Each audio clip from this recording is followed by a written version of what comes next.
ॐ सदाशिवसमारम्भा शङ्कराचार्यमध्यमा अस्मदाचार्यपर्यन्ताम् वन्दे गुरुपरम्पराम्। ॐ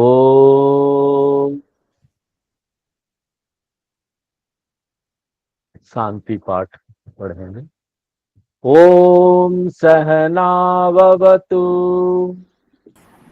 ॐ सहना भवतु सहनौ भुनक्तु सहनौ भुनक्तु सह वीर्यं करवावहै सह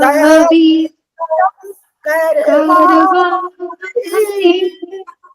तेजस्विनावधीतमस्तु मा विद्विषावहै तेजस्विनावधीतमस्तु मा विद्विषावहै। ॐ शान्ति शान्ति शान्तिः। ॐ शान्ति शान्ति शान्ति। तीसरे वाली का पहला मंत्र पढ़ेगा। ऋतं पिबन्तौ सुकृतस्य लोके ऋतं पिबन्तौ सुकृतस्य लोके गुहां प्रविष्टौ परमे परार्धे गुहां प्रविष्टौ परमे परार्धे छाया तपौ ब्रह्मविदो वदन्ति छाया तपौ ब्रह्मविदो वदन्ति पञ्चाग्नयो ये च त्रीनाचिकेताः पञ्चाग्नयो ये त्रीणाचिकेता। जो टीचर है यम धर्मराज जी, वो यहाँ हमको 3 विषय बताने वाले हैं। आत्मज्ञान, आत्मज्ञान के साधन और आत्मज्ञान का क्या फल है। आत्मज्ञान साधनम, आत्मज्ञान फलम और आत्मज्ञान के बारे में। तैयारी वाली क्या साधना है आत्मज्ञान के लिए और आत्मज्ञान प्राप्त करने का लाभ क्या होता है और आत्मज्ञान है क्या। ये 3 विषय यम धर्मराज जी फोकस करने वाले हैं यहाँ पर। और उसमें से भी जो तैयारी करना है हमको आत्मज्ञान प्राप्त करने से पहले क्या तैयारी करना, वो इस सेक्शन में ज्यादा आएगा, ज्यादा फोकस कर रहे हैं। और इससे पहले कि वो इस विषय को शुरू करें, वो परिचय दे रहे हैं पहले 2 मंत्रों में। पहला मंत्र हम देख चुके हैं जिसमें 2 जो यहाँ पर मूल प्राणी है, एक तो प्राणी एक प्राणी नहीं है, जीवात्मा परमात्मा, 2 चीज उसको इंट्रोड्यूस किया गया। जीवात्मा की परिभाषा क्या है? चिदाभास, प्रतिबिंबित चैतन्य, वो चैतन्य जो मन में प्रतिबिंब हो रहा है। और मन इंद्रियों सहित और ये शरीर सहित ये सब एक शरीर बन जाता है और इसी को पूरा मिलाकर जीवात्मा कहा जाता है। मन, इंद्रियां और स्थूल शरीर जो बाहर दिखता है। और सर्वत्र व्याप्त जो चेतनता है उसको क्या बोलते हैं? ये तो जीवात्मा हो गया, उसको बोलेंगे परमात्मा। तो ये जो सर्वत्र व्याप्त चेतनता है वो मन के अंदर भी है। तो जीवात्मा और परमात्मा एक व्यक्ति के अंदर ये दोनों, और दोनों में कॉमन क्या बात है? दोनों ही चेतन है, दोनों में जिंदापनी है। जिस तरह से प्रतिबिंबित सूर्य भी चमकता है, प्रकाशित होता है, और मूल सूर्य तो होता ही है, वो तो प्रकाशित होता ही है।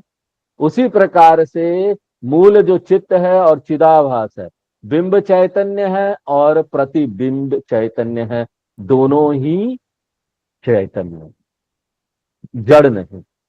ये समान लक्षण, और बहुत सारे असमान लक्षण भी है, असमान लक्षण ज्यादा है। इसलिए टीचर यहां पर किस शब्द का उपयोग कर रहे हैं? छाया आतपो। मेन डिफरेंस जो है, जीवात्मा जो है वो सीमित कर्ता भोक्ता है, जबकि परमात्मा क्या है? परमात्मा असीमित, अकर्ता, अभोक्ता है।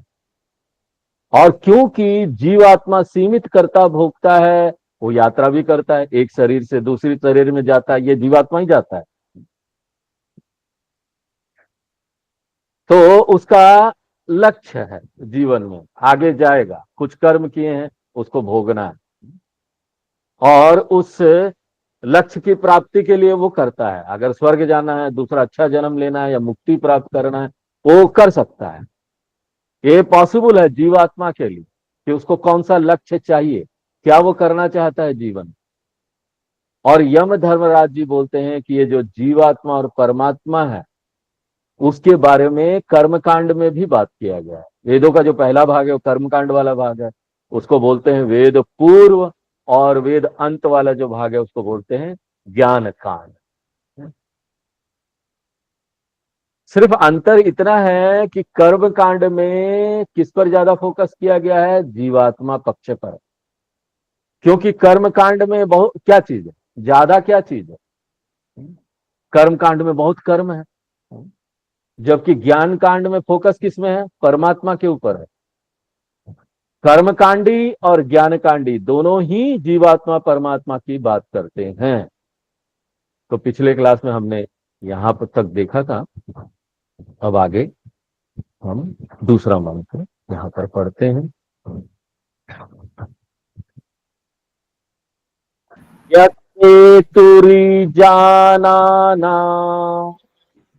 यह ते तु रीजानाना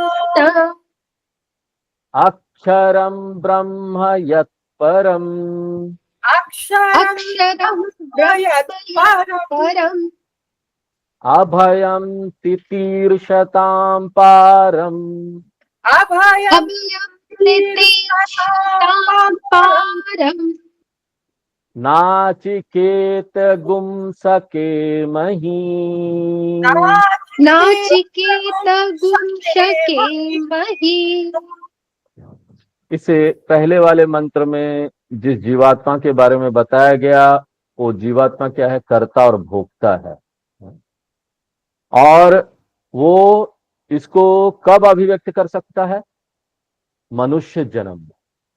हमने देखा जब जीवात्मा जानवर का जन्म लेता है तो उसका जो कर्तृत्व है ना, वो उतना अभिव्यक्त नहीं होता। क्यों? शरीर जानवर का। तो जानवर भी जीवात्मा है, जानवर के अंदर भी कर्तृत्व और भोक्तृत्व है, किंतु जानवर जो है ना, वो कर्तृत्व को उतना एक्सप्रेस नहीं कर सकता, क्योंकि उसके शरीर में वो सब फैसिलिटी नहीं, शरीर सीमित है। इसलिए बोलते हैं कि जानवर का जन्म लेना क्या है? बड़े दुख की बात है, ट्रेजेडी है, त्रासदी है। वो भी जीवात्मा है, इसलिए कर्तृत्व उसके भीतर है। जिस तरह से पौधा होता है, उसके भीतर भी सूक्ष्म शरीर है, 5 इंद्रियां हैं, हाँ?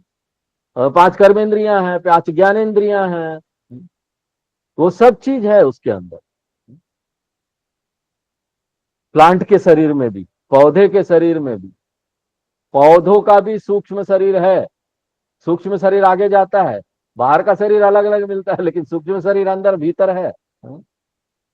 सूक्ष्म शरीर में 5 ज्ञानेंद्रियां है कि नहीं बताइए? वहां है।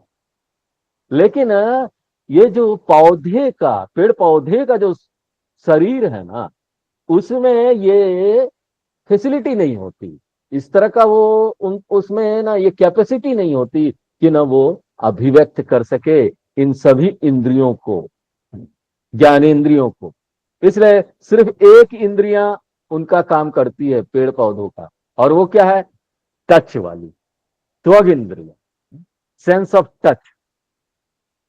इसलिए हम यहां क्या बोलना चाह रहे हैं कि सूक्ष्म शरीर में ये 17 भाग है। तत्वबोध में हमने देखा ना, सूक्ष्म शरीर में 17 चीजें हैं। 5 कर्मेंद्रियां, 5 ज्ञानेंद्रियां, 5 प्राण, मन और बुद्धि, ये सब मिला के 17 हो जाता है। अगर इन 17 अंगों को बाहर अभिव्यक्त होना है तो उसके लिए वैसा शरीर चाहिए। दूसरे और शरीर में ये 17 अंग जो है पूरी तरह से एक्सप्रेस नहीं कर सकते, अपने आप को अभिव्यक्त नहीं कर सकते। ऐसा नहीं है कि ये 17 चीज है ही नहीं, वो है उसके अंदर, लेकिन ना वो बाहर अभिव्यक्त नहीं हो सकता। और यही बात जो पौधों के लिए हमने आपको बताया, ये जानवरों पर भी लागू कर दीजिए। वहां पर भी वो कर्तृत्व को ना अभिव्यक्त नहीं कर सकते।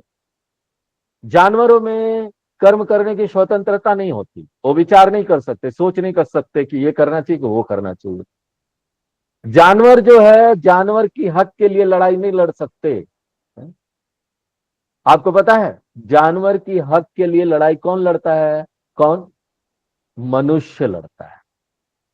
मनुष्य मनुष्य के हक के लिए भी लड़ाई लड़ता है और जानवर के लिए भी लड़ता है। आप ये सोच सकते हैं कि जानवर कोर्ट में चला जाए और मनुष्य के अगेंस्ट केस कर दे, क्यों? क्रूएल्टी के लिए, क्रूरता के लिए, मेरे साथ अच्छा व्यवहार नहीं हो रहा है, आदमी लोग मेरे साथ अच्छा व्यवहार नहीं कर रहे। वो नहीं कर सकता, उसके अंदर भोक्तृत्व है। और इसके कारण से क्या होता है? वो कुछ नहीं कर पाता, उसको बस सफर करना होता है, संघर्ष कर रहे, भुगत रहे। दुर्भाग्यवश कर्तृत्व उसके भीतर है, लेकिन कर्तृत्व ना बाहर नहीं अभिव्यक्त हो सकती, क्योंकि उसको ऐसा शरीर नहीं मिला है। जानवर के शरीर में भी ये नहीं हो सकता, लेकिन जानवर भी जीवात्मा है, उसके अंदर भी वो सूक्ष्म शरीर है, चिदाभास है।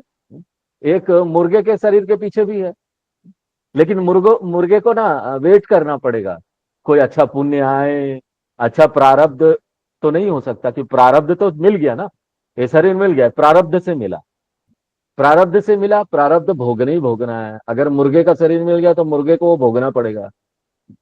आगे जाकर उसके पुराने अगर कुछ कर्म होंगे, अच्छे पुण्य कर्म होंगे, तो उसको मनुष्य का शरीर मिल जाएगा। आगामी पुण्य वो नहीं जमा कर सकता, क्योंकि वो कुछ कर नहीं सकता। तो उसको संचित कर्म में से कोई कर्म, अच्छा कर्म यहां पर प्रस्फुटित होगा, उसके लिए वेट करना पड़ेगा।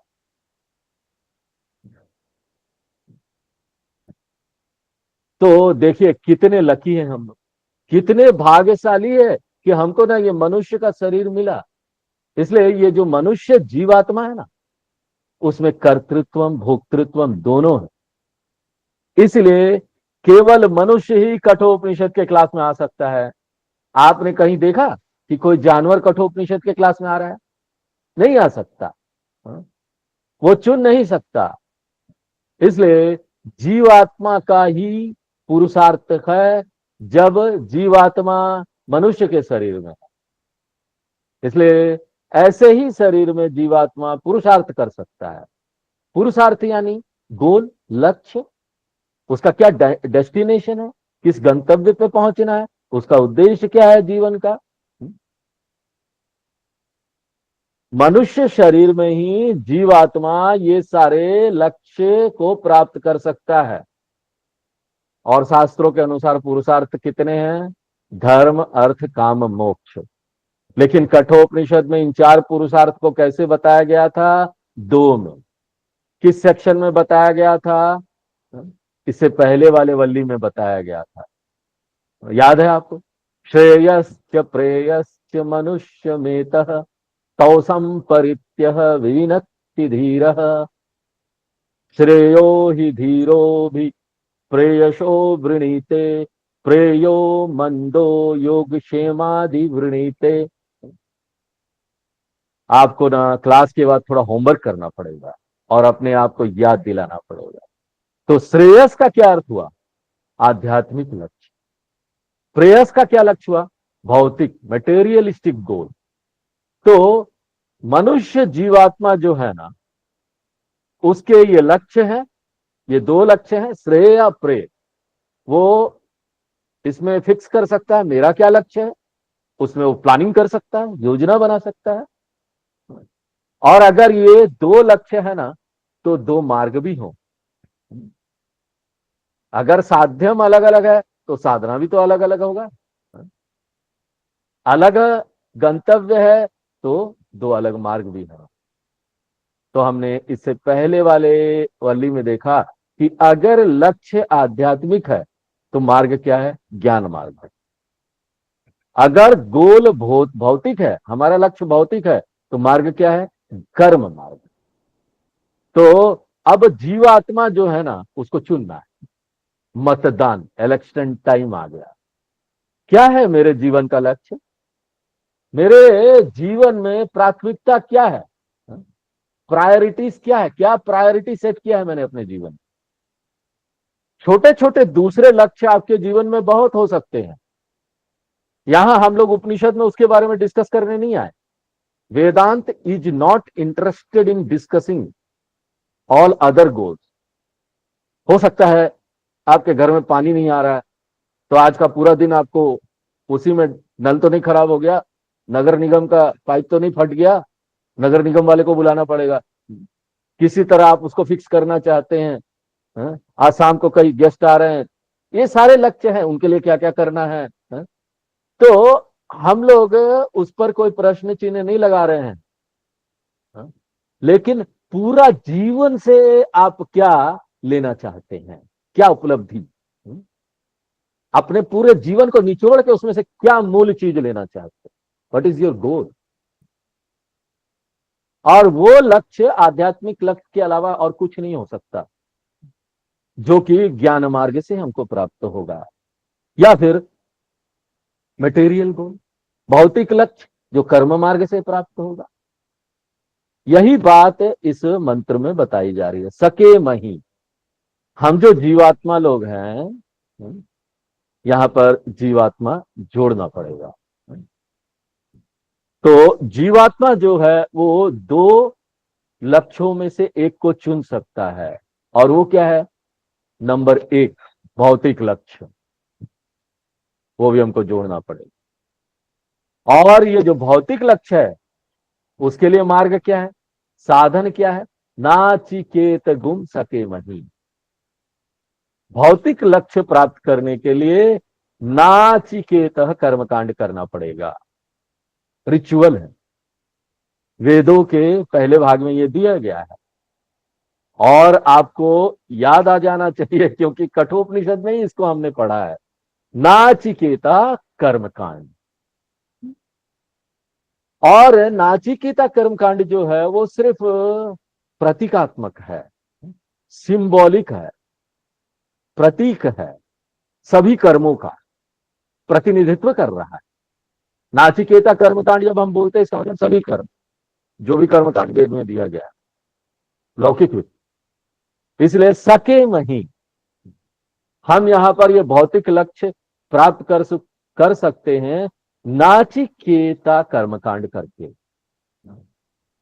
और यहां पर नाचिकेता कर्मकांड को एक टाइटल दिया गया है। क्या दिया गया है? यह ईजाना नाम सेतु। यह यानी ये जो नाचिकेता जो कर्मकांड है, ये सेतु है।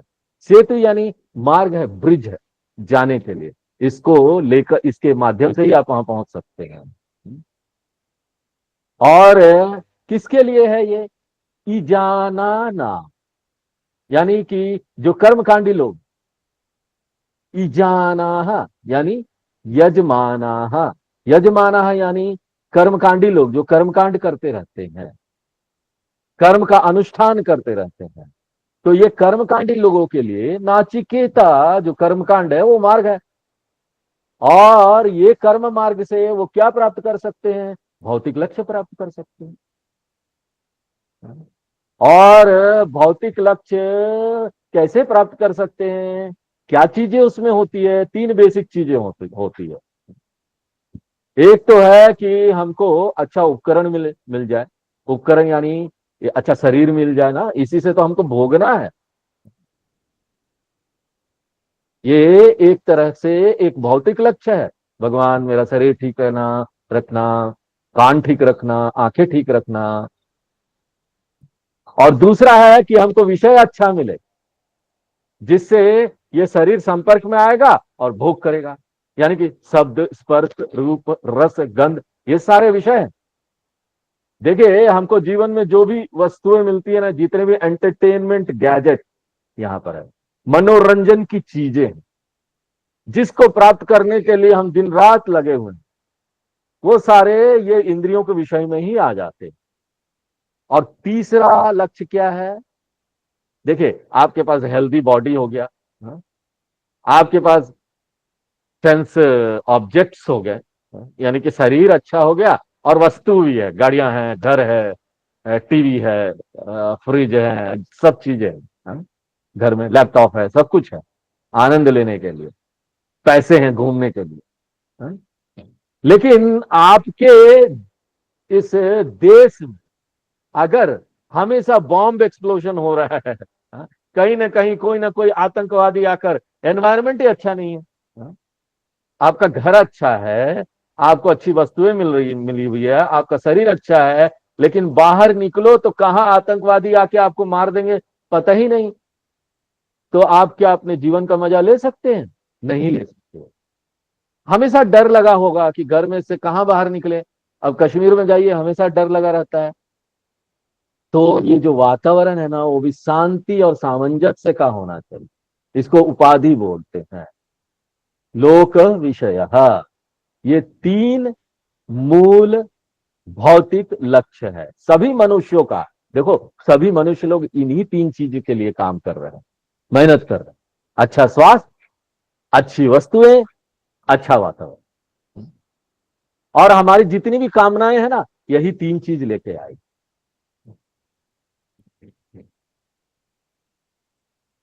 क्योंकि यहां से लोग अमेरिका जाते हैं। अमेरिका जाते क्यों जाते हैं? अच्छा वातावरण वहां। जाते तो हैं कि कभी ना कभी वापस आ जाएंगे, भारत अपना घर है, लेकिन वहां इतना अच्छा वर्किंग कंडीशन मिलता है, वहां सब कुछ अच्छा काम कर रहा है, वहां पर रोड भी है, हाँ? आपको वहां ढूंढना नहीं पड़ेगा। यहाँ से वहां जाने के लिए रोड है क्या अच्छा? हमको पूछना पड़ता है जब गाड़ी लेकर निकले, तो यहाँ से लखनऊ से हम वहां जा रहे हैं, रोड अच्छा है कि नहीं, हाँ? फोन काम करता है कि नहीं, बिजली काम कर रही है कि नहीं, पानी है कि नहीं, आपके काम को सराहा जाता है कि नहीं। तो यहाँ पर ये लोग क्या चाहते, लोका, हाँ, तो ये जो है ना, ई जाना नाम सेतु। और यहाँ पर ना कुछ और लोग भी हैं, कुछ महान लोग हैं, कुछ महान जीवात्मा लोग हैं, जैसे आप लोग हैं, हाँ? जो कि दिलचस्पी किसमें रखते हैं? अक्षरम ब्रह्म। इनके लिए जो ये असीमित ब्रह्म है ना, वो साधन है। ये जो असीमित ब्रह्म है, वो साधन है।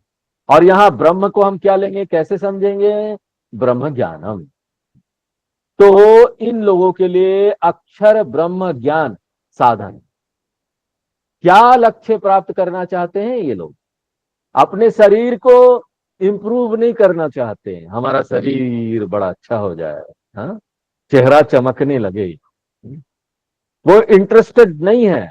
वैसे भी ज्ञान हो जाता है तो ना सारा चीज अच्छा होने लगता है, अपने आप चेहरा चमकने लगता है, क्योंकि स्ट्रेस तो खत्म ही हो गया, हाँ? उनको कोई अच्छा वातावरण अच्छा करने के लिए काम नहीं करना, उनको कोई वस्तु प्राप्त करने के लिए काम नहीं करना, ये सारे चीजों के लिए वो काम नहीं करना चाहते, क्योंकि उनको पता है ये सारी चीजें आज नहीं तो कल चले जाएगी, ये खत्म हो जाने वाला है। उनकी दिलचस्पी तो किसी और चीज में है। और वो क्या है? अभयम पारम तितीर्षता। वो तो पार जाने में इंटरेस्टेड है, ये संसार के पार जाने में, यानी कि अमरता प्राप्त करना चाहते हैं, इमोर्टिलिटी प्राप्त करना चाहते हैं। और किस प्रकार का इमोर्टिलिटी? अभयम, वही सिक्योरिटी है, वही सुरक्षा है। भय रहित हो जाना चाहते हैं। शरीर को अपना मानकर सुरक्षा नहीं है, क्योंकि शरीर तो हमेशा से ही असुरक्षित है, क्षणभंगुर है, कब क्या होगा पता नहीं। अब देखिए यहां पर ना सुसाइड बॉम्बर्स लोग आ गए हैं, आतंकवादी लोग इतना ब्रेन वॉश कर देते हैं ना, हाँ, वो अपना जान तक देने को तैयार है किसी को मारने के लिए। तो इसलिए अब कोई यहां सुरक्षित नहीं रहा। अगर 100 पुलिस वाले भी किसी मंत्री को घेरे पड़े हैं और एक सुसाइड बॉम्बर आ जाए तो क्या सिक्योरिटी है बोलिए? सबको एक बार में ही उड़ा देगा। मिनिस्टर चला गया, पूरे पुलिस वाले भी मर गए। यहाँ लखनऊ में LIC बिल्डिंग है, हजरतगंज में, बहुत पुरानी है। और LIC बोलती है हम दूसरों को सिक्योर करते हैं, लेकिन उनका खुद का बिल्डिंग ही इनसिक्योर है। कब गिरेगा पता नहीं। इसलिए बताइए यहां सिक्योरिटी क्या है, सुरक्षा किस चीज में है? किसी भी उपाधि में, लोक में, विषय में जितना ऊपर आप जाएंगे ना, पद प्राप्त करेंगे ना, उतने ही ज्यादा आप असुरक्षित होते जाएंगे। अब देखिए प्रधानमंत्री है, वो फ्रीली रास्ते में चल भी नहीं सकता है, वो सोचेगा चलो थोड़ा टहल आए, वो कर ही नहीं सकता। कोई एक्टर है बहुत बड़ा, बहुत प्रसिद्ध, वो भी नहीं चल सकता, उसको बॉडीगार्ड चाहिए, मॉर्निंग वॉक भी आराम से नहीं कर पाएगा वो। तो ऐसे लोग है ना, वो समझ गए हैं कि ये पूरा जो भौतिकवादी संसार है ना, वो असुरक्षित है। एकमात्र जो सुरक्षा है ना, वो भगवान है या ब्रह्म है। इसलिए अभयम पारम तितीर्षता। ऐसे लोग जो ना ऐसे सुरक्षित लक्ष्य को प्राप्त करना चाहते हैं, ऐसे सुरक्षित संसार से परे जाना चाहते हैं। और साधन क्या है? अक्षरम परम ब्रह्म। अक्षरम ब्रह्म ज्ञानम, दूसरे शब्दों में ज्ञान मार्ग, यही माध्यम है। और ये दो सके मही, हम इन दोनों में से कोई एक को चुन सकते हैं, सक सकते हैं, इन दोनों से पहुंच सकते हैं अपने लक्ष्य को। चुन लीजिए जो चाहिए। और ज्यादातर लोग ना, इसलिए देखिए वेदांत में बहुत कम लोग आते हैं, और हम लोग ना जा जाकर भी नहीं बुलाते हैं कि कोई फायदा नहीं। हाँ, उनको डर ही लगेगा, ये बैठ ही नहीं पाएंगे। हाँ, तैयार है नहीं। हाँ, उनकी तैयारी अभी हुई नहीं है। हाँ, साधना हुई नहीं है। हाँ, तो हम उनको तैयारी वाली साधना बताते हैं। प्रचार प्रसार के लिए हम उनको पूजा बताएंगे, कैसे पूजा करना चाहिए वो सब बताएंगे। हाँ, तीर्थ यात्रा करो उसके लिए प्रेरित करेंगे। भगवान से जुड़ो, कुछ मांगना है तो कर्मयोग करो, अच्छा कर्म करो, भगवान से मांगो। ये सारी चीजें, और ज्यादातर लोग इसी में आते हैं, इक्के दुक्के छन करके ना वेदांत की क्लास में बैठ पाते हैं। हाँ? और आपको पता है, दुर्भाग्यवश ना ऐसे लोगों ने भी बहुत सोच विचार किया हुआ है, लंबे समय तक सोचते हैं, और लंबे समय तक सोचने के बाद भी वो प्रेयस को चुनते हैं, सीमित लक्ष्य को चुनते हैं। इसलिए इससे पहले वाले वल्ली में ये बोला गया, प्रेयो मंदो योग क्षेम आदि वृणीते। ये जो ना बुद्धू टाइप के लोग हैं, हाँ, मंद टाइप के लोग हैं, जो अविवेकी लोग हैं, वो प्रेय को चुनते हैं। लेकिन नचिकेता, तुम्हारे जैसे लोग, हाँ, और आप लोग सब नचिकेता ही है ना, हाँ, या फिर आप लोग, इसलिए आप जैसे लोग जो है ना, वो श्रेयस को अपना लक्ष्य चुनते हैं, डेस्टिनेशन चुनते हैं। आगे तीसरा मंत्र पढ़ते हैं। आत्मानगुं रथिनं विद्धि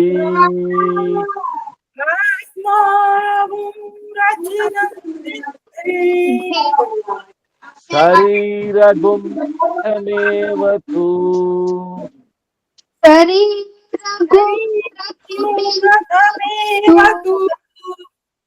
बुद्धिं तु सारथिं विद्धि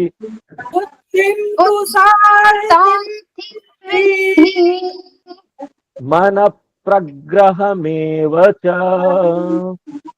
मनः प्रग्रहमेव च। इससे पहले वाले जो 2 मंत्र थे उसके साथ ही परिचय वाला जो भाग था वो समाप्त हो गया और हमको यहां पर 2 यात्रियों का परिचय दिया गया, जीवात्मा, यात्री और 2 लक्ष्य। यहाँ पे 2 लक्ष्य, श्रेयस और प्रेयस, और 2 मार्ग भी यहां पर हमको बताया गया, ज्ञान मार्ग और कर्म मार्ग। यात्री तैयार है, मार्ग भी तैयार है। यहां से हमको यात्रा की बात करनी पड़ेगी और उपनिषद ना भौतिक यात्रा की बात करना नहीं चाहता कि भौतिक चीजें प्राप्त करनी है। उसके लिए वेदों का पहला भाग है कर्मकांड, वहां लोग देख सकते हैं।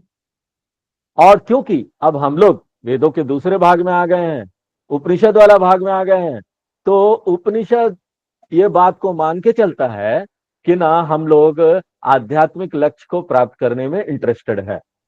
इसलिए उपनिषद आगे बढ़ता है और बात करता है कि आध्यात्मिक यात्रा को सफल बनाने के लिए क्या क्या आदर्श शर्तें हैं, कंडीशन क्या क्या होना, किस तरह से हम इस आध्यात्मिक यात्रा को सक्सेसफुल बनाए, सफल बनाए। और यहां पर सामान्य नियम क्या है? सामान्य नियम यह है कि किसी भी यात्रा को सफल बनाने के लिए जो उपकरण है या फिर जो गाड़ी है जिससे आप यात्रा करेंगे वो ठीक ठाक होना चाहिए। किसी भी सफल यात्रा के लिए यात्रा में जो गाड़ी का उपयोग होगा वो ठीक ठाक होना चाहिए, अच्छा होना चाहिए।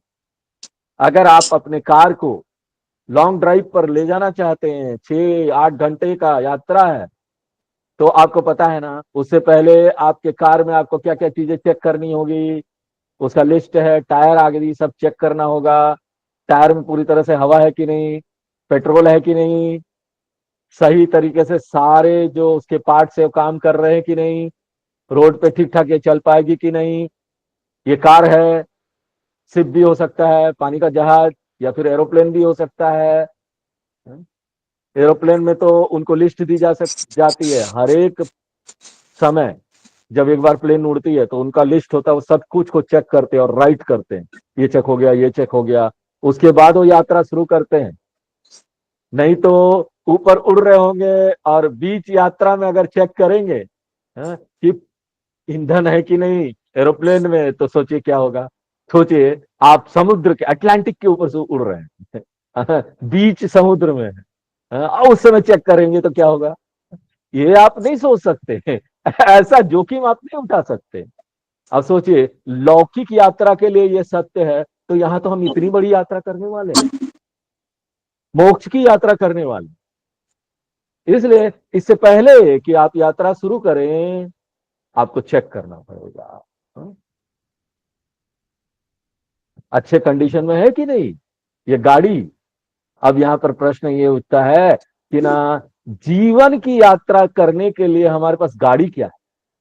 तो उपनिषद में एक बहुत सुंदर उपमा देते हैं यहां पर, रथ कल्पना, बहुत प्रसिद्ध है कठोपनिषद में, हर जगह ये कोट होता है, रथ कल्पना। बहुत फेमस एग्जाम्पल था और बहुत ब्रिलियंट एग्जाम्पल था। इतना ब्रिलियंट है कि इस एग्जाम्पल के बाद कोई एग्जाम्पल, कोई उदाहरण समझ में ही नहीं आएगा। क्योंकि उन जमानों में, वैदिक काल में जब उपनिषद था, कब तो रथ का उपयोग करते थे, इसलिए रथ बोला गया यहां पर। आप यहां पर रथ की जगह कार भी रख सकते हैं, एरोप्लेन भी रख सकते हैं, जो भी गाड़ी आपके पास है, कार, एरोप्लेन, एयरक्राफ्ट। अब देखिए यहां पर भगवान ने ना हमको एक सुंदर गाड़ी दी है यात्रा करने के लिए, और ये जो उपमा है, उदाहरण है, उसका वर्णन यहां पर मंत्र नंबर 3 से लेकर मंत्र नंबर 9 तक होगा। 3 से 9 ये बहुत महत्वपूर्ण भाग है, इंपॉर्टेंट पोर्शन।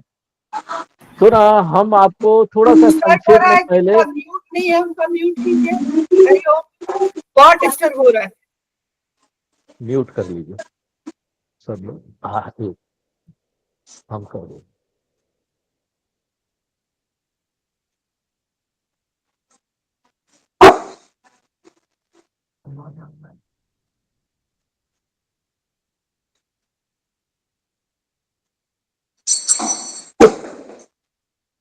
म्यूट कर दें।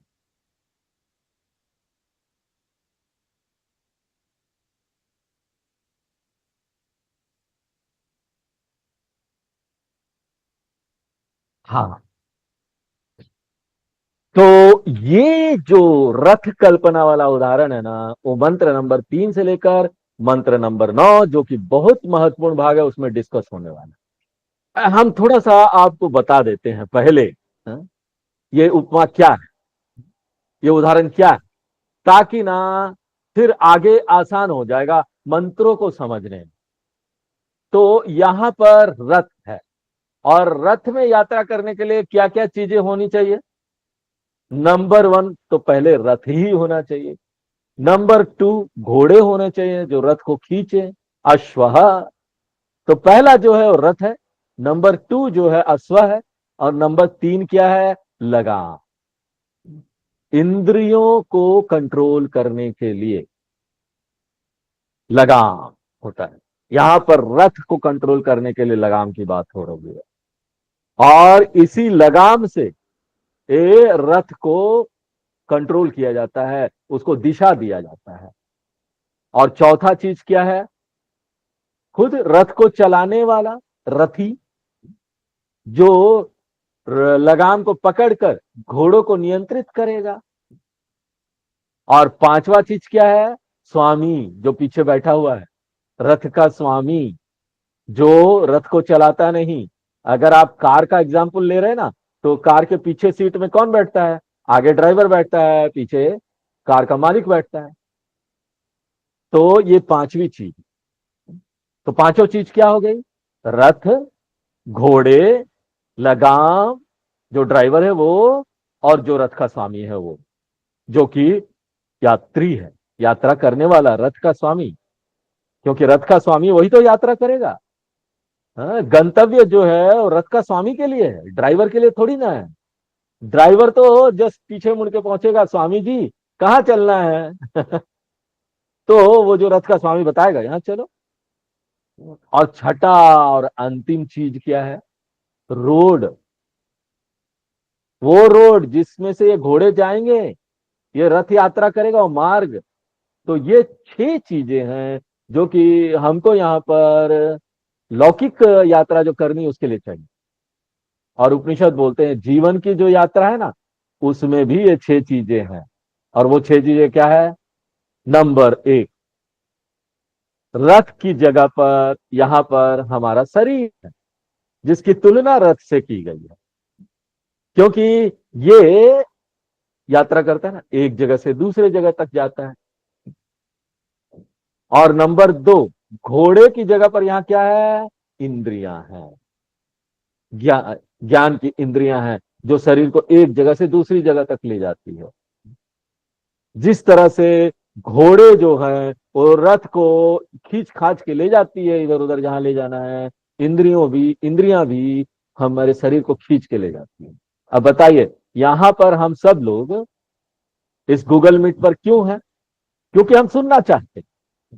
तो हमारा जो कान है वो हमको यहां लेके आया ना, ये कान है जो निर्णय लिया, नहीं नहीं शरीर को लेकर चलो, अभी यहां पर हमको ये गूगल मीट पर ये उपनिषद का क्लास सुनना है ना। अगर कान ये सोचता कि नहीं हमको कहीं और जाना है, तो शरीर कहीं और जाता है। अगर यहां पर हमको कोई विवाह का फंक्शन में जाना है, तो शरीर वहां चला जाता। अगर हम भूखे होते तो शरीर कहीं कुछ खाना खाने चला जाता। इसलिए ये जो इंद्रियां है उसकी तुलना किससे की गई है, घोड़ों से। तो ये जो शरीर है ना, ये 5 घोड़ों का रथ है। 5 घोड़े क्या है, हाँ? ये जो 5 इंद्रियां हैं ज्ञान की, वो 5 घोड़े हैं। और घोड़ों का नियंत्रण कौन कर रहा है, लगाम। तो उसी प्रकार से ये जो इंद्रियां हैं उसका नियंत्रण कहां से होता है, मन से होता है। इसलिए मन की तुलना किससे की गई है, लगाम से। तो मन निर्णय लेता है कौन से इंद्रियों से अभी हमको काम लेना है। इसलिए हमने आपको बार बार बोला है कि अगर आपने ये निर्णय लिया कि आपको गूगल मीट पर क्लास करना है, आप क्लास में आ गए, आप यहाँ बैठे हुए हैं, आपका शरीर यहाँ है, तो ना आपका जो ये सुनने की शक्ति है ना, ये बड़ा अच्छा होना चाहिए। कुत्ते का कान बहुत दूर से सुन सकता है, हाँ? लेकिन अगर सोचिए ये सब होते हुए भी आपका माइंड डिस्टर्ब है, आने से पहले कोई झगड़ा हो गया, क्लास में आने से पहले स्लाइटली डिस्टर्ब है, किसी बात को लेकर आप चिंतित हैं, अपने बच्चे को लेकर, अपने माँ बाप को लेकर, भाई बहन को लेकर, हस्बैंड को लेकर, वाइफ को लेकर, अगर मन वहां लगा हुआ है और मन रिफ्यूज कर देता है कि हम कान के पीछे नहीं रहेंगे, हम आपको बोलते हैं आज का जो ये उपनिषद क्लास है वो चला गया, वो आप नहीं सुन पाएंगे। भले आप बौद्धिक रूप से बहुत स्ट्रांग हो, बुद्धि आपका बड़ा तेज, बहुत शार्प है, आप इंटेलेक्चुअली बौद्धिक रूप से बहुत तीक्ष्ण है, सूक्ष्म है, लेकिन ये सब होने के बाद भी ना, बौद्धिक क्षमता होने के बाद भी ना, अगर आपका जो भावना है, इमोशनली आप डिस्टर्ब है, तो आज का क्लास तो गया। इसलिए मन को इस इंद्रियों के पीछे होना चाहिए। बृहदारण्यक उपनिषद बहुत अच्छे प्रकार से बोलते, बहुत सुंदर बताते हैं मंत्रों में, अन्यत्र मना अभुवम ना दर्शन, अन्यत्र मना अभुवम ना श्रोषमिति, मनसा ये व पश्यति मनसा श्रोणोति। मन ही देखता, मन ही सुनता है। इसलिए कभी कभी लोग देखिए कंप्लेन करेंगे आपको, अरे उस दिन तुम मुझे रेलवे स्टेशन में मिले थे, मुझे देख के हंसे भी, मुस्कुराए भी, लेकिन ना मैं आपको देखकर हंसा, मुस्कुराया, लेकिन आपने कोई वापस कोई स्माइल नहीं दिया, जबकि आप मेरी तरफ देख रहे थे। ये इसलिए ना, आप देख तो उसकी तरफ रहे थे लेकिन मन कहीं और था, तो आपने तो एक्चुअली में देखा ही नहीं, आंखें उसकी तरफ थी लेकिन मन कहीं और। इसलिए मन की तुलना किससे की गई है? लगाम से। तो तीसरा जो चीज है वो हो गया, और ये लगाम है, उसका नियंत्रण कौन करता है? उसका नियंत्रण कहां से होना चाहिए? बुद्धि से। तो बुद्धि कौन है? ड्राइवर है, क्योंकि बुद्धि ही मन को कंट्रोल कर सकता है, बुद्धि ही हमारे इमोशन को कंट्रोल कर सकता है। इसलिए देखिए, नॉलेज जो है ना, ज्ञान, वो महत्वपूर्ण हो जाता है। हमको जितनी भी मानसिक समस्या आती है ना, चिंता, फिक्र, डर, भय, इमोशनल समस्या है, काम, क्रोध की जितनी आती है ना, वो चले जाएगा अगर हमारा बुद्धि ज्ञानी हो गया, तो एनलाइटेंड इंटेलेक्ट हो गया, तो ये सारी समस्या चले जाएगी। इसलिए कृष्ण भगवान बोलते हैं गीता के दूसरे अध्याय में, गतासून अगतासूंश्च नानुशोचन्ति पंडितः। जितना भी दुख है ना, उसका समाधान एक ही है, ज्ञान। आसक्ति की समस्या है, ज्ञान से समाधान हो जाएगा। घृणा की समस्या है, ज्ञान से उसका समाधान हो जाएगा। इसलिए बोलते हैं विज्ञानमय कोश है ना, वो बहुत पावरफुल है, मनोमय कोश से भी पावरफुल। बस बात इतना है ना, कभी कभी हमको लगता है कि इतना विज्ञानमय कोश शक्तिशाली होने के बाद भी मनोमय कोश ऐसा प्रतीत होता है कि उस पर हावी हो गया है। प्रतीत होता है, हम प्रतीत शब्द का उपयोग कर रहे हैं। ये इसलिए कि ना, हमने अपनी इमोशनल समस्या जो है ना, मानसिक समस्या, उसको जड़ से नहीं पकड़ा है। अगर विज्ञानमय कोश मन को हैंडल कर लेता है शुरू में, तो यह आसान होता है। लेकिन अगर इमोशन जो आया है, जो भी इमोशन आया, उसको हम पोषित कर रहे हैं और उसके बारे में सोच रहे हैं, तो विज्ञानमय कोश का उपयोग नहीं हो रहा है, हम नहीं कर रहे हैं, हम सिर्फ मन से बस सोचे जा रहे हैं, भावनात्मक रूप से उसी के बारे में सोचते जा रहे हैं। तो क्या होगा? अंततोगत्वा क्या होगा? मनोमय कोश ना पावरफुल होते जाएगा। ऐसा लगेगा, प्रतीत होगा कि मनोमय कोश के ऊपर विज्ञानमय कोश हावी हो गया। हम यहाँ पर शब्द का उपयोग कर रहे हैं मनोमय कोश, ऐसा प्रतीत हो, हाँ, प्रतीत होता है, लेकिन फिर भी क्या है? विज्ञानमय कोश ज्यादा स्ट्रांग है, शक्तिशाली है। बस बात इतनी है कि अगर मनोमय कोश बहुत शक्तिशाली हो जाता है तो हमको ज्यादा एफर्ट करना पड़ता है, प्रयत्न ज्यादा करना पड़ता है। ये इसी प्रकार से ना, जैसे कोई हैबिट बन गया, कोई लत बन गया, हम उसको तोड़ना चाहते हैं। अगर कोई एक लत बना है थोड़े समय के लिए, तो आप इसको तोड़ सकते हैं। लेकिन लंबे समय तक अगर आप उसी हैबिट को बनाते आए, उसको पोषित करते आए, तो उसको ब्रेक करना इम्पॉसिबल हो जाता है। उसके लिए हमको ज्यादा समय देना पड़ता है, ज्यादा प्रयत्न देना पड़ता है। तो हम यहाँ क्या बोलना चाहते हैं, ये जो बुद्धि है ना, वो ड्राइवर है, और मन क्या है, लगाम, और इंद्रियां क्या है, घोड़े, और शरीर क्या है, रथ। अब अगला आइटम क्या है, यजमान। यजमान कौन है, जो यात्री है, जीवात्मा। पहला मंत्र का जो जीवात्मा है, तो जीवात्मा ट्रेवलर है, यात्रा करेगा। और डेफिनेशन क्या है जीवात्मा का, परिभाषा क्या है, याद है, चिदाभास यात्रा कर रहा है। ये जो छाया है, जिसकी तुलना छाया से की गई, वो यात्रा है। तो 5 चीजें हैं, हो गई। अब यहां पर छठा क्या है, छठी चीज क्या है, छठी चीज शरीर से बाहर है, रोड, मार्ग।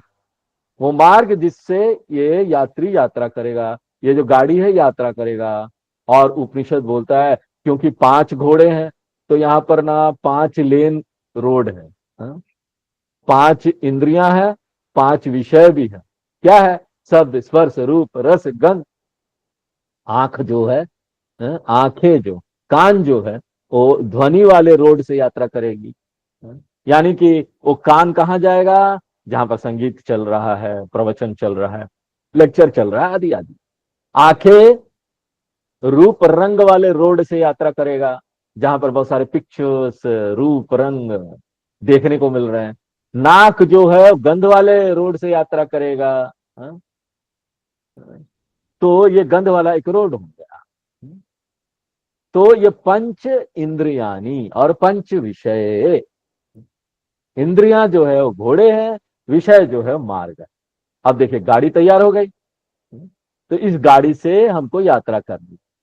और उपनिषद बोलते हैं ज्यादा जल्दीबाजी मत कीजिए यात्रा करने के लिए। अगर आपको यात्रा को सफल बनाना है, तो आप ये निश्चित कीजिए कि जो गाड़ी है ना, वो यात्रा के लिए ठीक ठाक है। अगर आपको संगीत के कार्यक्रम में जाना है, आप किसी संगीत के कार्यक्रम में जाते हैं, वहां पर बड़े बड़े संगीतकार होते हैं, वो बहुत देर तक तैयारी करते हैं। आप क्लासिकल संगीत के प्रोग्राम में जाएंगे, कहीं शास्त्रीय संगीत के प्रोग्राम में आप देखेंगे, वो शुरू नहीं करते जल्दी जल्दी। अरे लोग आके बैठते हैं, 1-1 घंटा तक बैठे हुए हैं, और वो कुछ कुछ एडजस्ट करते रहते हैं। आधा घंटा तक, 1 घंटा तक ना श्रुति को एडजस्ट करते हैं। श्रुति एक बक्स होता है, क्या पीछे बजता रहता है, वो श्रुति को एडजस्ट करते हैं, हाँ? और अपने सुर को एडजस्ट करते हैं। हिंदुस्तानी जो संगीत है, जो शास्त्रीय संगीत है, उसमें तो बहुत कम देर तक करते हैं। साउथ में, दक्षिण भारत में कर्नाटिक संगीत है और ये सब है ना, उसमें बहुत देर तक वो लोग इसको एडजस्ट करते रहते हैं, फाइन ट्यून करते रहते हैं। क्यों, ताकि ना जो संगीत का कार्यक्रम है वो अच्छा हो, कहीं गड़बड़ ना हो। उनके उनका जो अपना गला है ना, उसी को ठीक करने के लिए, वॉइस को ठीक करने के लिए सालों साल मेहनत करते हैं, सालों साल अभ्यास करते हैं। सोचिए एक संगीत का कितना पार्टिकुलर है इसको करने के लिए, हाँ? वो बहुत फाइन एडजस्टमेंट करता है, वेरी वेरी फाइन एडजस्टमेंट। देखिए 1 घंटा का संगीत का कार्यक्रम के लिए इतना केयर करना पड़ता है, इतना सोचना पड़ता है। ये तो हमारा एक जीवन हमको मिला है, हाँ? और हमको ये भी नहीं पता अगला जीवन हमारा कैसा होने वाला है। तो हमको कितना महत्व देना चाहिए अपने ये उपकरणों को ट्यून करने के लिए, फाइन ट्यून करने के लिए। इसलिए यहाँ पर तैयारी वाली जो साधना है महत्वपूर्ण हो जाती है।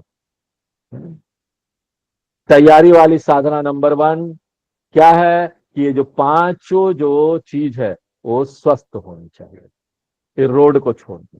क्योंकि रोड तो गवर्नमेंट का रोड है, उसके ऊपर हम कुछ नहीं कर सकते हैं। तो रोड को छोड़कर पांचों जो चीजें ना हेल्दी होनी चाहिए। विशेष रूप से 4 चीजें, यात्री को छोड़कर, जीवात्मा को छोड़कर, चार चीजें फाइन होनी चाहिए। पहला क्या है? शरीर, वो स्वस्थ होनी चाहिए। एक आध्यात्मिक साधक को अपने शरीर के स्वास्थ्य के प्रति लापरवाह नहीं होना चाहिए। वेदांत हमको यहां सावधान करता है। हमको शरीर को बड़ा लाड़ प्यार नहीं करना चाहिए, उनको पैम्पर नहीं करना चाहिए, लेकिन वेदांत साथ में हमको इसके लिए भी सावधान करता है कि हमको ना शरीर के प्रति लापरवाह नहीं होना चाहिए। शरीर को बहुत लाड़ प्यार करना ना, वो भी एक एक्सट्रीम है, अति है। और शरीर को एकदम ही छोड़ देना, हम तो वेदांती हो गए, शरीर से क्या मतलब, एकदम छोड़ देना, उसके स्वास्थ्य का ध्यान नहीं रखना, वो भी सही नहीं। ये दोनों अति है। अति नहीं करना है, हमको ध्यान रखना है शरीर का, ये राइट एटीट्यूड है, ठीक ठाक ध्यान रखना है। इसलिए जो भी अच्छे स्वास्थ्य के लिए चाहिए, रोज एक्सरसाइज करना, करिए, योग करिए रोज, आपको अपने बॉडी को फिट रखना है। इसलिए हमारी परंपरा में देखिए, अष्टांग योग को बहुत महत्वपूर्ण जगह दी गई है।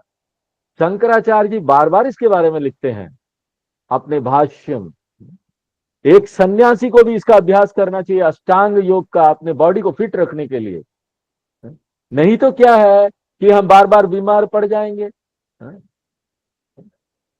तो फिर ये शास्त्र का अध्ययन कैसे करेंगे, गूगल मीट में आकर कैसे बैठेंगे। इसलिए कंडीशन नंबर क्या है? स्वास्थ्य अच्छा होना चाहिए। इसलिए हम जो शांति पाठ यहाँ उपनिषद में पढ़ते हैं मंत्र, ओम भद्रम करणे भी शृणुयाम देवा, भद्रम पश्येमाक्ष भीर यजत्र, स्थिर रंगे तुष्टु आगम सस्तनु भी, शांति शांति, जो भी है अंग, हमारा ये सारा अंग स्थिर होना चाहिए, स्वस्थ होना चाहिए। हे भगवान, हमको ऐसे स्वस्थ अंग दीजिए, मोक्ष के लिए भी हमको ये चाहिए। अगर भौतिक लाभ आपको लेना है इस जीवन में, भोग करना है ना, तब भी आपको स्वस्थ शरीर चाहिए। अच्छा खाना खाना, मजा लेना है, आपको अच्छा शरीर चाहिए कि नहीं? तो इसलिए मोक्ष के लिए भी चाहिए। इसलिए तैयारी नंबर एक क्या है? अपने शरीर को, बॉडी को फिट रखिए, एक्सरसाइज कीजिए, जो जरूरी है वो कीजिए। उसके बाद दूसरा क्या है? अपने इंद्रियों को फिट रखिए। घोड़े भी स्वस्थ होने चाहिए, हाँ? और रथी भी, ड्राइवर भी जो है ना, स्वस्थ होना चाहिए। आधुनिक भाषा में बोले तो कार जो है ना, वो अच्छा होना चाहिए, स्वस्थ होना चाहिए। तो हमको ना अपने इंद्रियों को फिट रखना चाहिए, अच्छा रखना चाहिए। आपको वेदांत श्रवण के लिए क्या चाहिए? कान सही होना चाहिए ना। अगर आपको अपना ये ग्रंथ वगैरह पढ़ना है, शंकराचार्य जी जो ने जो सब कुछ लिखा है, तो उसके लिए आंखें सही होना चाहिए ना। अपना नोट्स पढ़ने के लिए भी बहुत ज्यादा अच्छा आंख चाहिए, क्योंकि वो तो हम लोग घिस घास के लिखते हैं। सार पाई चाहिए उसके लिए। इसलिए दूसरा कंडीशन क्या है? भद्रम करणे भी श्रृणुयाम भद्रम पश्येमाक्ष भी। तीसरा क्या है? तीसरा है कि मन भी स्वस्थ होने चाहिए। भावनात्मक रूप से हमको अच्छा होना चाहिए। हम ये नहीं बोलते कि भावना नहीं होनी चाहिए, लेकिन वो संतुलित होनी चाहिए, बैलेंस होनी चाहिए। ऐसा नहीं होना चाहिए ना हमको भावना में बह जाना चाहिए। भावना हमारे बुद्धि को आच्छादित ना करे, क्लाउडेड ना करे। अगर ऐसा हो जाता है तो ये सही नहीं है, क्योंकि सोच विचार करके हम कोई निर्णय लेते हैं। डिसीजन मेकिंग के लिए एक एक महत्वपूर्ण चीज है, कोई भी निर्णय लेने के लिए। हाँ? ये बुद्धि ठीक ठाक चलनी चाहिए, हमारा जो विचार है वो स्वस्थ होने चाहिए।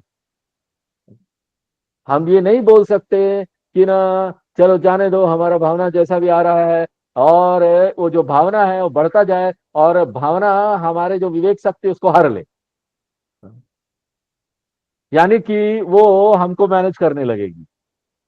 एक स्वस्थ मन वो है जिसमें पर्याप्त प्रतिरोधक क्षमता है, किसी भी भावना को लेकर। बहुत तीव्र कोई भावना आती है, उसको लेकर पर्याप्त प्रतिरोधक क्षमता होनी चाहिए। हम उसका सामना कर सके, किसी भी भावना का, इमोशन का, और उससे अपने आप को बाहर निकाल सके। हाँ? जिस तरह से स्वस्थ शरीर अगर अच्छा हो भीतर से, प्रतिरोधक क्षमता है, तो वो ना किसी भी बीमारी से लड़ ले। अगर बीमारी आया भी है, शरीर में इम्यूनिटी पावर है, प्रतिरोधक क्षमता है, तो उससे लड़ सकता है और अपने आप को ना उसे छुड़ा सकता है बीमारी से। अब ये जो बीमारी अल्टीमेटली क्या है, जैसे एड्स है, acquired immuno deficiency syndrome, AIDS, उसमें क्या होता है, शरीर की क्षमता खत्म हो जाती है किसी भी बीमारी से लड़ने की। और बीमारी यहां वातावरण में है, अभी भी बीमारी है, हर जगह है बीमारी।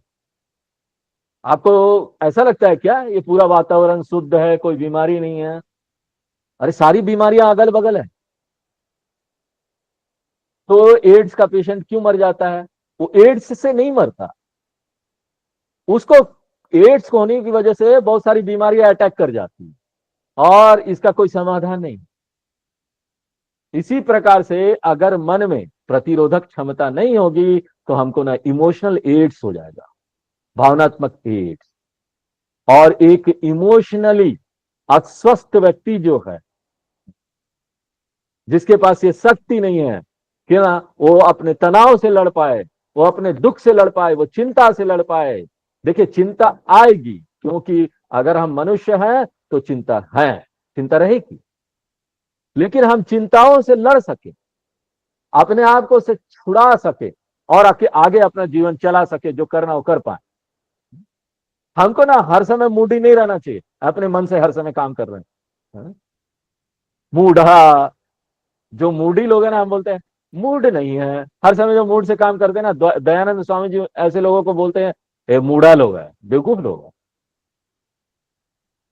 हर समय जो अपने मूड से चलते हैं।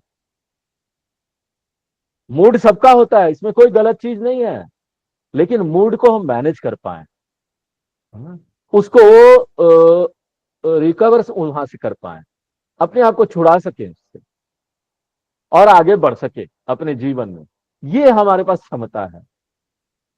इसको बोलते हैं चंगा मन मिल गया। मन चंगा तो कठौती में गंगा। चंगा मन, सही सलामत मन। तो ये जो इमोशनल स्वास्थ्य है, ये अगली शर्त है।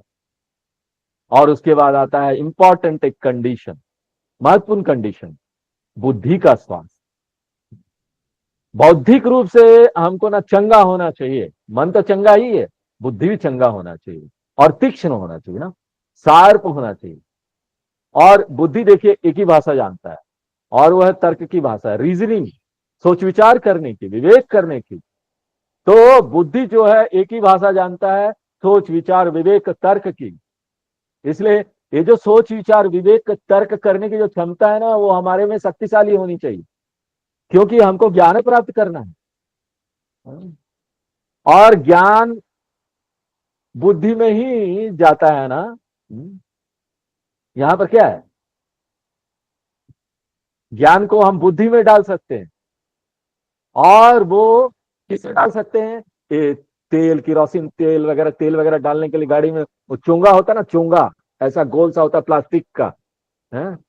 ऐसा चोंगा जो है ना, एक सोच विचार और जो रीजनिंग पावर है ना, वो ये चोंगा है। उस चोंगे से ही डाल सकते हैं हम बुद्धि में ज्ञान।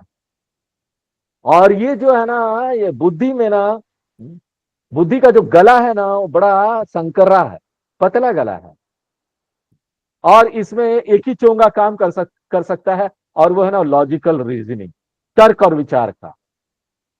बिना तर्क विचार के ना आप ये सोच नहीं सकते कि आप ज्ञान प्राप्त कर ले, क्योंकि आप अंधे होकर श्रद्धा रखकर किसी चीज को मान सकते हैं। नहीं हम शरीर मान लिए, स्वामी जी बोल रहे हैं, स्वामी जी महान है, देखो ना हम स्वामी जी बोल दिए, महान है उन्होंने जो बोल दिया वही सत्य है।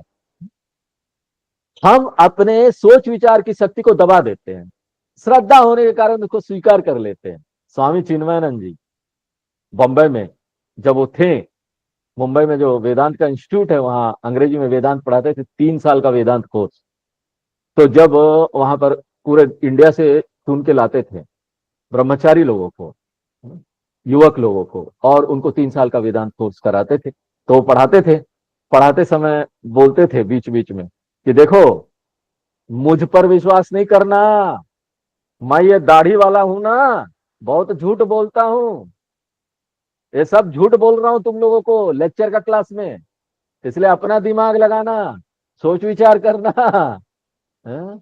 ये नहीं करना स्वामी चिन्मयानंद बहुत फेथ है, हमको श्रद्धा है, मान लिया। नहीं नहीं, मानने से नहीं होगा। देखिए, इसलिए कई सारे लोग होते हैं ना, वो भगवान का भक्त बन जाना चाहते हैं बिना भगवान को समझे।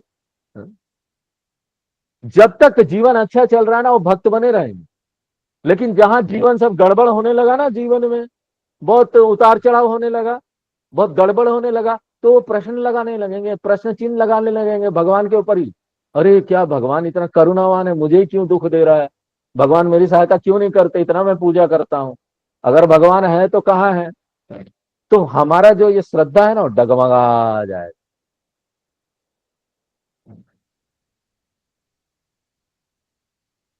अभी कुछ दिन पहले हम किसी विद्यार्थी से बात कर रहे थे, उसको समस्या पर समस्या आई जा रही, समस्या पर समस्या।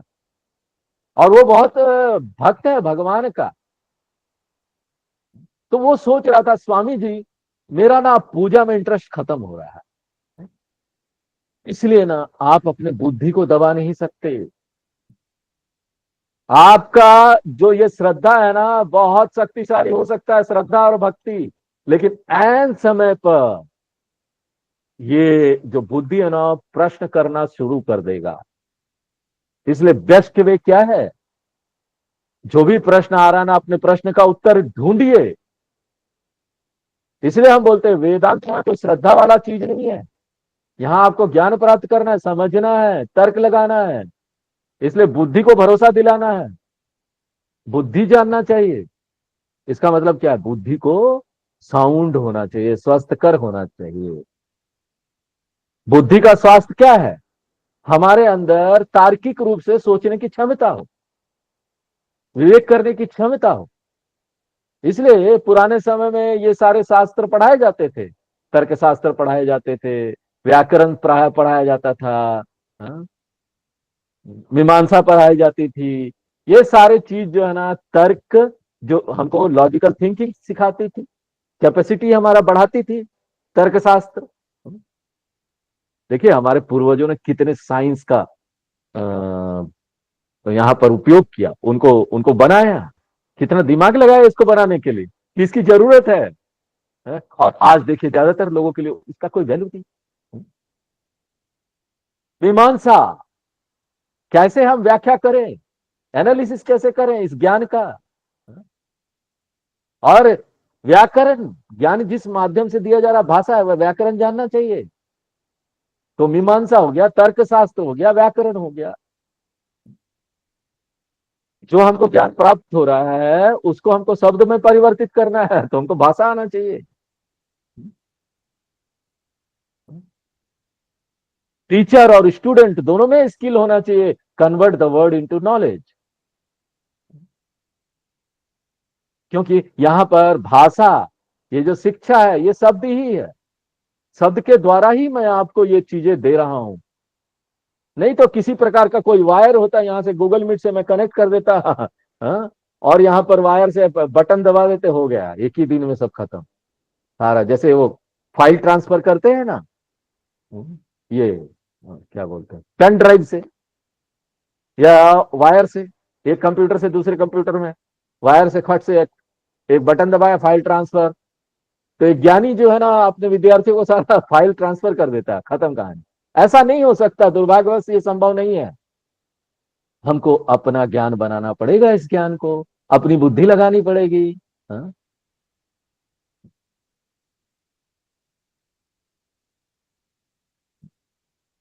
तो ये भाषा का जो कौशल है ना, बुद्धि कौशल, वो हमारे अंदर होना चाहिए, विश्लेषण कर सके, मीमांसा शास्त्र, ग्रामर जानते हो, हाँ? थोड़ा बहुत जानते हो, क्योंकि भाषा का अर्थ ही ग्रामर है। तो ये जो तीन प्रकार के जो विज्ञान है, साइंस, थ्री साइंस, ये डेवलप किया गया, हमारे पूर्वजों ने इसको डेवलप किया। किस लिए? ताकि हमारी बुद्धि को तीक्ष्ण बनाया जा सके, पूर्णक किया जा सके। साइंस ऑफ लैंग्वेज एनालिसिस, जिसको मीमांसा शास्त्र बोलते हैं, साइंस ऑफ ग्रामर, जिसको व्याकरण शास्त्र बोलते हैं, साइंस ऑफ लॉजिकल थिंकिंग, जिसको तर्कशास्त्र बोलते हैं। ये फंडामेंटल टूल है, और इसकी अपनी भाषा है। कंप्यूटर की भाषा होती, कंप्यूटर लैंग्वेज, बीटिंग, बीटिंग नहीं है, वो बाइट है। नहीं बाइट नहीं समझ, ये काट के खा गया, नहीं वो बाइट नहीं है, ये बाइट अलग है। हाँ? इतना मेगाबाइट, इतना गीगाबाइट, तो आप सबकी अपनी भाषा है। इसको बोलते हैं ना साउंडनेस ऑफ इंटेलेक्ट। जो हमारी बुद्धि है बहुत स्वस्थ, साउंड है। इसलिए पहली तैयारी क्या है? स्वस्थ शरीर होना चाहिए, उसके बाद स्वस्थ इंद्रियां होना चाहिए, उसके बाद स्वस्थ मन होना चाहिए, उसके बाद स्वस्थ बुद्धि होना चाहिए। ये पहली तैयारी। और आगे की तैयारी क्या है, ये हम लोग आगे के क्लास में देखेंगे। आज यही विराम देते हैं। ओम पूर्णमदः पूर्णमिदं पूर्णात् पूर्णमुदच्यते पूर्णस्य पूर्णमादाय पूर्णमेवावशिष्यते। ओम शांति शांति शांति।